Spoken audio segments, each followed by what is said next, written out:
Israel और फिलिस्तीन उग्रवादी गुट हमास के बीच सीज फायर लागू हो गया। इस संघर्ष विराम के ऐलान के बाद गाजा पट्टी में फिलहाल अमन है। आधी रात के बाद और सुबह का सूरज निकलने से पहले गाजा पट्टी के इलाके में 11 दिनों में पहली दफे चीख और मातम नहीं सुनाई दी, बल्कि जश्न का शोर फिजाओं में तैर रहा था। दुनिया ने भी राहत की सांस ली है, क्योंकि हालात लगातार बेकाबू होते जा रहे थे और ताकतवर मुल्क दो धड़ों में बंटना शुरू हो गए थे। लेकिन सवाल यह है कि क्या ये शांति लंबे समय तक बरकरार रह पाएगी?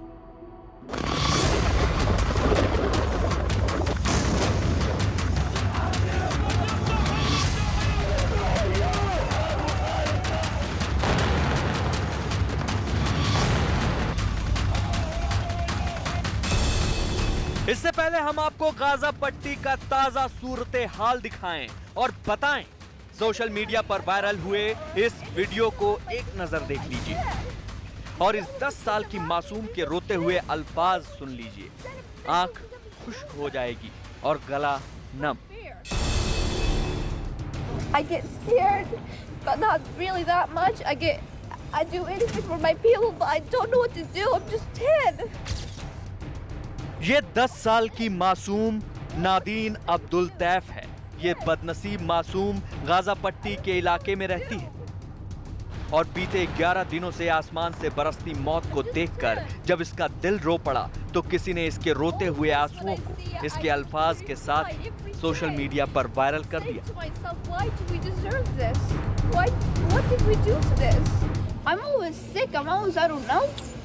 I can't do anything.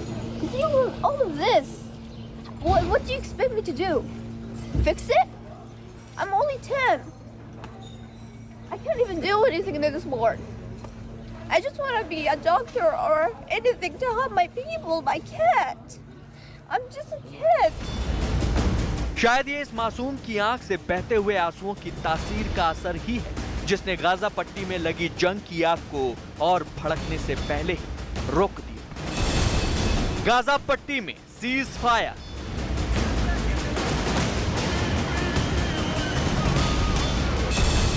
ग्यारह दिनों के बाद संघर्ष विराम।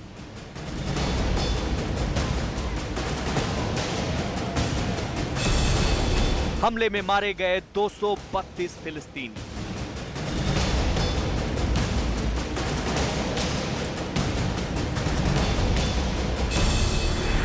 पूरे 11 दिन के बाद जिंदगी और मौत की इस खूनी आंख मिचौली के बाद आखिरकार हमास के खून के प्यासे इजराइल ने अपने लड़ाकू विमानों पर लगाम लगा ली, अपनी तोपों के मुंह बंद कर दिए और अपनी सेना को नरसंहार करने से रोक लिया। गाजा पट्टी पर सीज फायर का ऐलान कर दिया। जवाब में हमास ने भी इस फैसले पर अपनी रजामंदी जाहिर की और तबाही बर्बादी की इस खौफनाक तस्वीर को और भी ज्यादा बदनुमा होने से रोक लिया।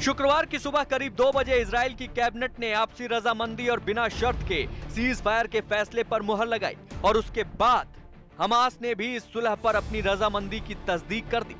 इस खबर के बाहर आते ही तबाही और बर्बादी के मलबे में तब्दील हो चुके गाजा में जश्न का माहौल नजर आने लगा।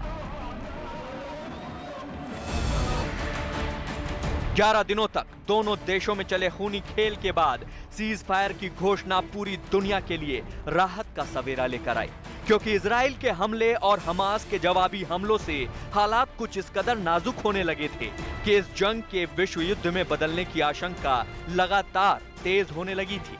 दो देशों के इस जंग में तुर्की, रूस और अमेरिका के भी कूदने के आसार बनने लगे थे। हालांकि अमेरिका ने अब भी इजराइल के ही हक में खड़े रहने का खुलेआम ऐलान किया है। In his most recent call with Prime Minister Netanyahu yesterday, President Biden communicated that we continue to stand by Israel's right to defend itself, that we believe Israel is now in a position to begin winding down the conflict, and we expect a significant de-escalation to begin. In the hours and days ahead, we will continue to relentlessly push for peace. बहरहाल Gaza पट्टी में शुक्रवार की सुबह से कोई धमाका नहीं हुआ। अलबत्ता लोगों के जश्न मनाने की तस्वीरों ने सामने आकर ये राहत जरूर दे दी है कि जमीन के इस हिस्से में लगी जंग की आग शायद बुझ गई है, लेकिन अभी आग का धुआं पूरी तरह से शांत नहीं हुआ है।